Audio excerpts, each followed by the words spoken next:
What's up, everybody? Before we get on with today's video, I'd just like to say a massive thank you to everybody who commented or messaged me about yesterday's video. Obviously, I lost my Giardini Arowana, and I'd just like to say thank you to all of you, whether you're family, friend, subscriber, follower on Instagram. Massive thank you to you guys. It means a lot to me that I have that support from everybody, and it's good to know that you guys are out there and actually just watching my videos. So I'd just like to say a big thank you to you lot, and we're going to get ahead and get on with today's video.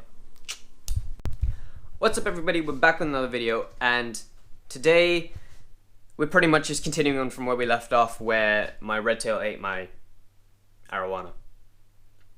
I'm still sore about that because that happened like 5 minutes ago for me, so I'm going to be in a bit of a bad mood. But anyways, what my routine for my day usually looks like is this. So this is my room. It's not the cleanest room in the world, but it's a lot cleaner because I cleaned it up by myself. So pretty much what I do is, you guys know I have the quarantine tank in my room. So first things first, I switch it on. Well, I keep the sponge filter off and the other filter on because at night it just gets too loud. And I go ahead and take a look at the fish in the tank. I don't usually turn on the lights because I'm not feeding them, and I just pretty much look at what they're doing. So we've got like the Oscar, we've got the Arowana, we've got the Datnoid, we've got two bass, and we got the Gar. I just make sure everyone's doing alright. Nobody is floating at the top of the tank. There's nobody that's showing any sort of strange behavior, or there's nobody that's looking too injured or anything like that. As long as everybody looks like they're fine and healthy, I go about my day. Next thing I do, I head over to the garage where I have the rest of the fish. And pretty much I do the same thing. I go ahead and check on them. So I go ahead and look at it's pretty dark, the 200. So I do have a couple of aggressive fish in here, so I just make sure, well, I say relatively aggressive.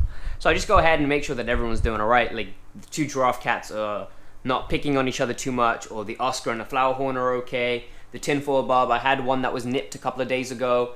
It's getting better. So again, you just checking all these guys, making sure the arowana hasn't managed to jump out somehow, making sure the red tail hasn't eaten anybody. Okay, I'm gonna come again. And then I come over to here.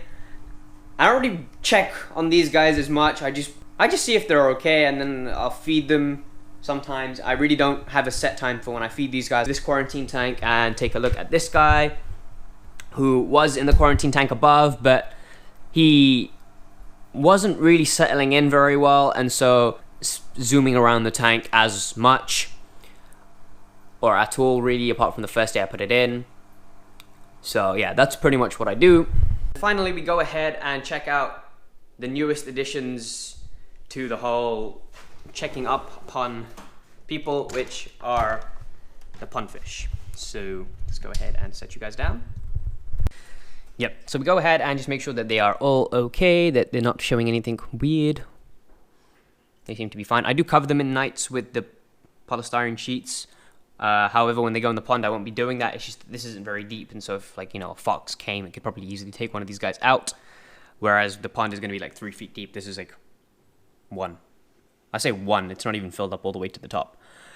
So yeah, that's pretty much how my morning goes. And thanks to coronavirus, I work from home, so that is pretty easy to maintain. I pretty much do like feedings around my lunchtime or just before, and I will kind of show you guys that once I do that. So I'll catch you guys in a bit. Alrighty, we are back, and it's pretty much 12:30ish. So it's pretty much time that I go ahead and feed my fish. We start upstairs with the quarantine tank. So we pretty much I feed 1 shrimp for the Gar. The Oscar might go for it. Arowana, I think sometimes goes for it. The Datnoid and the bass eat bloodworms, which I kind of thaw out and feed to them. So what I'll do is I will go ahead and feed some of the bloodworms first, because the shrimp is mainly just for the Gar. So the arowana also eats the bloodworms, and I like to just feed them with the tongs just because they kind of get used to my presence as well, and they're not as stressed out. And I think that's the mistake I made with the last arowana, not the Giardini, the other silver arowana who's there, because he just did not like me at all, and I think it's because I didn't feed him like this. Now, the issue I have with my gar when I try and feed it is because it's damaged one eye, I can't really see, so I have to wait for it to get into the right position before I can even feed it, which can actually be a struggle sometimes because it does take a while for him to be in the right place. Like, he has to go around in a full circle where he's kind of at the back, so when I drop this in the front, he can pretty much see it.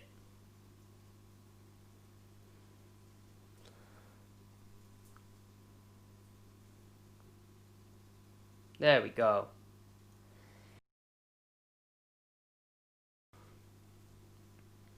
Yeah, but as you can see, the Datnoid is doing really, really well. Very active, getting all the food that it needs to. It's not really that shy. It does hide away, but I feel like it's doing a lot better than the Bass are, certainly. So I think I've said this in like past videos, the gar is very slow. Not in terms of speed, I think in terms of like actual processing capacity, it is not the most intuitive fish. I'm gonna be honest. It's the best fish to watch eat. Honestly, it's like watching a little alligator. The way it snaps up food and thrashes it around a bit, it's so much fun.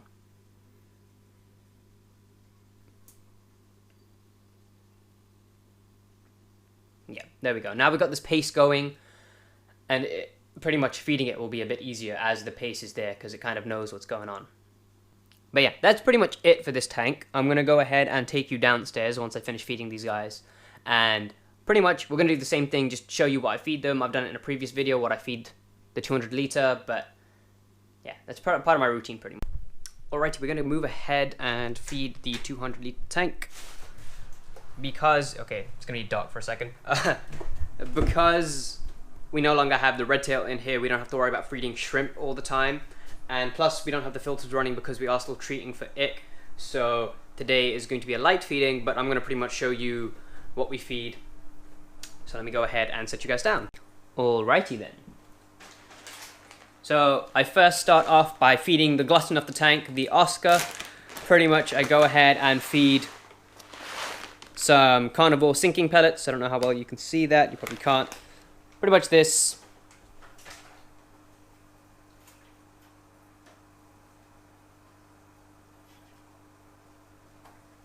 And that is primarily just for everyone except the arowana. Arowana gets his own special food sticks, which I feed from the other end of the tank, because at least this way it gives him some time to actually eat them, as opposed to the Oscar, who likes to pretty much eat everything.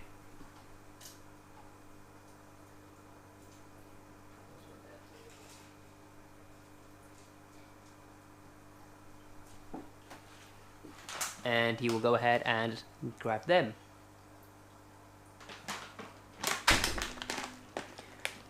So for these guys, I don't really have any issue with them eating. They pretty much eat everything from the food sticks to the sinking pellets to shrimp to bloodworms to cichlid floating pellets, which are a bit different to these floating pellets. These are, I don't know what the main difference is. I know that there is no spirulina in here, but there is spirulina in the cichlid ones. And I know that the arowana hates the cichlid ones because he never, ever, ever eats them. He just spits them back out. And he really likes these.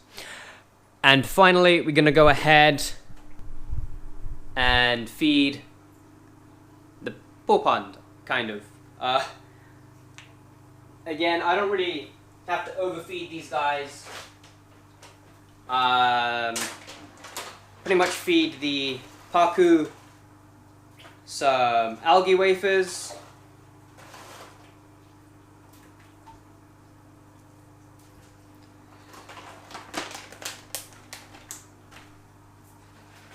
And for the giant albino gourami, I feed these. Occasionally I will throw in some bloodworms as well, because the albino gourami loves bloodworms.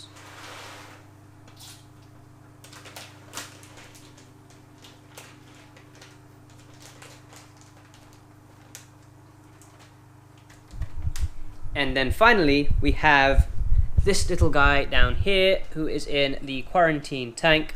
Now, I've not actually seen him eat, her eat, but I do feed sinking pellets because this is another barb. It is a lemon barb. We have tinfoil barbs, and they pretty much have very similar dietary requirements. So I'm going to go ahead and drop in some sinking pellets.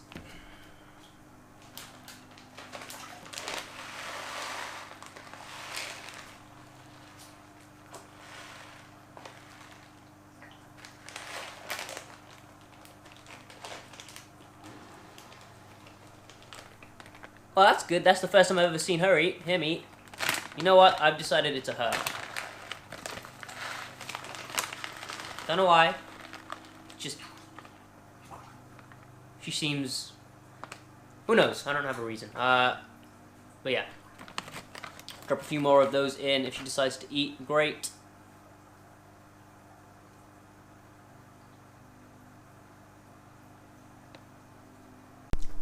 And that's pretty much it for my daily routine. I might come in here a couple of other times just to not really check on them. I mean, I'll say I'm checking on them. It's more just to sit here and watch them. I mean, you know, that's kind of why you get fish in the first place.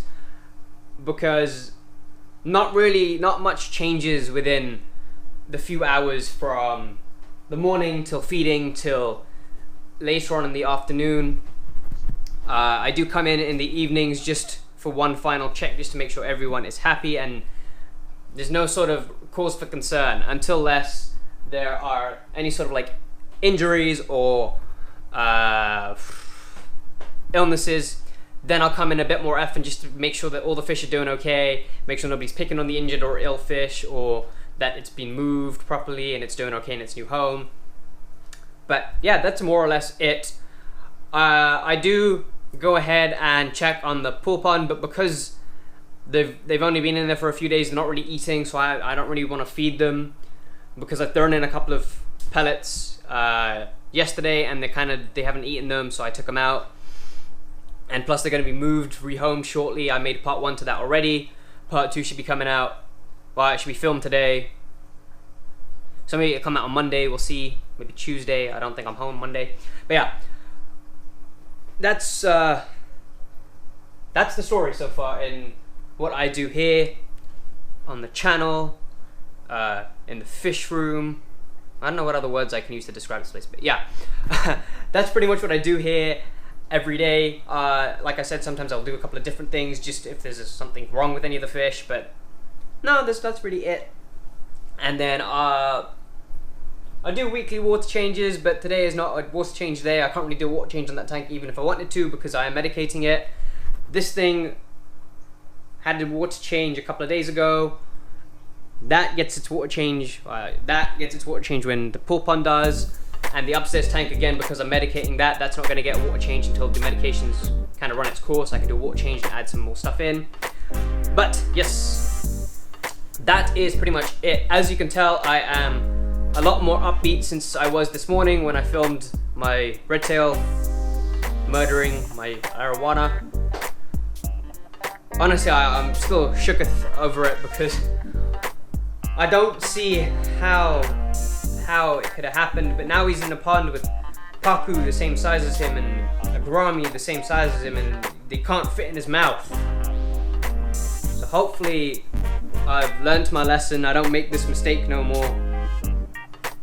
Actually saying that there's a bichir in here that's really small, so I'm gonna go ahead and take that out. I'm gonna go do that, so I will catch you in another video. I hope you guys are taking care of yourselves, and I hope you guys are keeping safe. So peace out, thanks for watching, salutations, see you guys.